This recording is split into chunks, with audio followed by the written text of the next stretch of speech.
محمد وعلى آل محمد وبارك وسلم. قال الله تبارك وتعالى في كلام المجيد إن الله لا يغير ما بقوم حتى يغيروا ما بأنفسهم.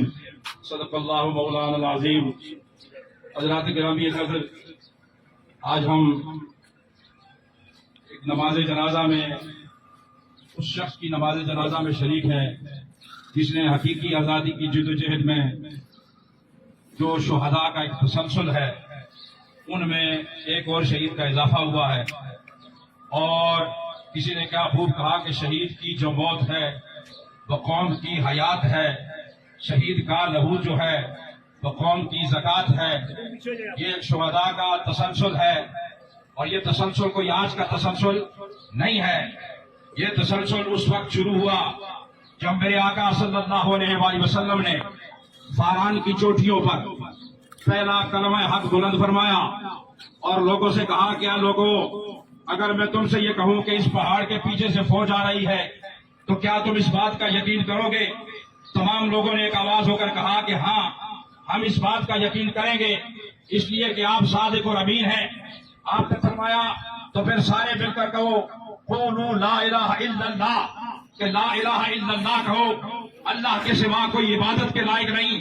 تو جو لا الہ الا اللہ کہے گا، من دخل قال لا الہ الا اللہ فقد دخل الجنہ، من قال لا الہ الا اللہ فقد دخل الجنہ، کہ جس نے لا الہ الا اللہ کہا اس نے جنت میں راہ پا لی، وہ جنت میں چلا گیا. تو ساتھیوں، وہ موومنٹ، وہ تحریک جو لا الہ الا اللہ کے نام پر وہاں مکہ سے شروع ہوئی، پھر مدینہ گئی، پھر جب مدینہ پہنچی تو لا الہ الا اللہ کے نعرے پر غزوہ بدر لڑی گئی، لا الہ الا اللہ کے نعرے پر غزوہ احد لڑی گئی، لا الہ الا اللہ کے نعرے پر غزوہ خندق لڑی گئی، لا الہ الا اللہ کے نعرے پر غزوہ خیبر لڑی گئی، اور لا الہ الا اللہ کے نعرے پر مکہ فتح ہوا. اور پھر لا الہ الا اللہ کے نعرے پر سیدنا ابوبکر صدیق رضی اللہ تعالیٰ عنہ کے دور میں یمامہ کے مقام پر ختم نبوت کے لیے حضرت خالد بن ولید رضی اللہ تعالیٰ عنہ کی قیادت میں لا الہ الا اللہ محمد رسول اللہ اور عقیدہ ختم نبوت کے لیے جنگ لڑی گئی. پھر سیدنا فاروق اعظم کا زمانہ آیا، سیدنا عثمان غنی کا زمانہ آیا، سیدنا علی المرتضیٰ شیر خدا کام اللہ وجہ الکریم کا زمانہ آیا. تو نعرہ ایک تھا، نعرہ نہیں بدلا تھا، نعرہ لا الہ الا اللہ کا تھا. تو سرکار دو عالم صلی اللہ علیہ وآلہ وسلم نے جو مکہ سے ہجرت فرمائی مدینہ کی طرف، وہ بھی لا الہ الا اللہ کے لیے فرمائی. تو وہ پہلی ریاست مدینہ جو لا الہ الا اللہ کے نام پر وجود میں آئی، اس کے لیے بھی ہجرت کی گئی اور لوگ شہید ہوئے، لوگوں نے شہادتیں دی. اور اس کے بعد جو لا الہ الا اللہ کے نام پر اور ہجرت کے نتیجے میں مارز وجود میں آنے والی یہ دوسری اسلامی ریاست اسلامی جمہوریہ پاکستان تھی، جو ہجرت کے نتیجے میں مارز وجود میں آئی. اور ہجرت میں لاکھوں مسلمان شہید ہوئے.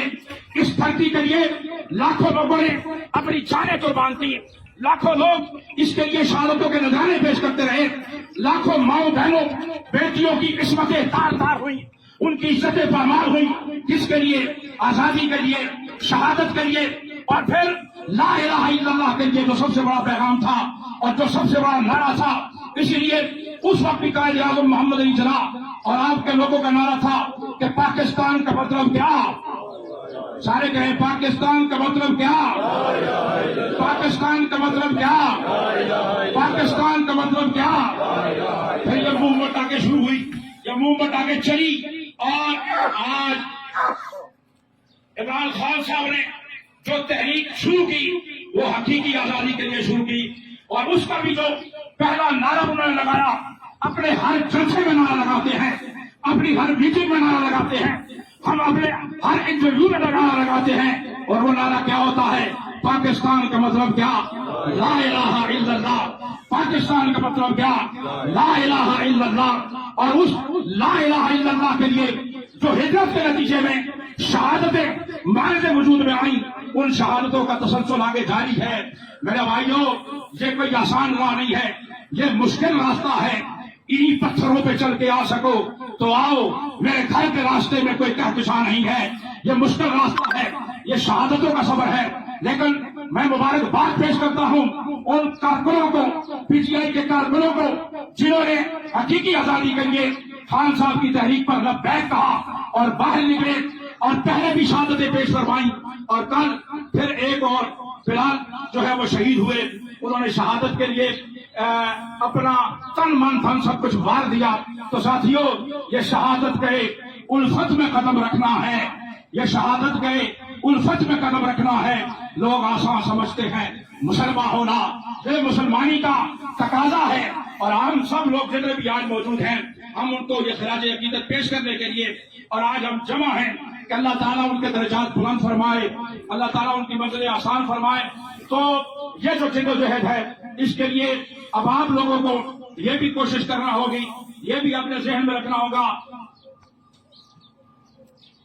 تو یہ آپ کو ذہن میں رکھنا ہوگا، یہ آپ کو خیال رکھنا ہوگا کہ یہ جدوجہد ہے۔ اس لیے میری آپ سے گزارش یہ ہے، آپ جتنے احباب ہیں، ایک تو پنجگانہ نماز ادا کیا کریں، پنجگانہ نماز پڑھا کریں۔ یہ جدوجہد کوئی ایسے جدوجہد نہیں ہے، یہ مبارک جدوجہد ہے۔ پنجگانہ نماز میں دعا کیا کریں، یہ دعائیں جو ہے وہ تقدیریں بدلتی ہے۔ انشاءاللہ العزیز یہ دعائیں جو ہیں وہ آپ کے لیے کام لائے گی۔ میں ایک بات کر کے پھر ہم سب کو بات کے لیے بلاؤں گا۔ ایک بات کہ جب بندہ قبر میں جاتا ہے، 3 سوال ہوتے ہیں۔ پہلا سوال ہوتا ہے مر ربک کا، بتا تیرا رب کون ہے؟ تو اس کا سوال، اس سوال کا جواب وہی دے گا جو اللہ ربی، اللہ اکبر کے نعرے پر مسجد کا رخ کرتا ہوگا، نماز پنجگانہ پڑھتا ہوگا۔ دوسرا سوال ہوگا ما دینوں کا، تیرا دین کیا ہے؟ تو دین اسلام کا جواب وہی شخص دے سکتا ہے جو دین اسلام پر عمل کرتا ہے۔ اور تیسرا سوال، آخری سوال، سالانہ سوال، جس کے اوپر قبر میں فیصلہ ہو جائے گا، اور وہ فیصلہ ہوگا ما كنت تقول فی حق هذا الرجل محمد صلی اللہ علیہ وآلہ وسلم۔ نبی پاک صلی اللہ علیہ وسلم کا چہرہ والضحیٰ سامنے آ جائے گا، پوچھا جائے گا کہ ان ہستی کے بارے میں تو کیا کہا کرتا تھا، تیرا عقیدہ کیا تھا، تو کیا کہتا تھا؟ تو جو لا الہ الا اللہ محمد رسول اللہ پڑھتا ہے، تو جو دین اسلام پر عمل کرتا ہے، تو فوراً اس تینوں سوالوں کے جواب دے گا۔ اور شہید کے حوالے سے بتا دوں کہ جب شہید کی روح قفس منشری سے پرواز کرتی ہے، ادھر اس کی روح قفس منشری سے پرواز کرتی ہے، ادھر اسے اللہ کا دیدار نصیب ہو جاتا ہے۔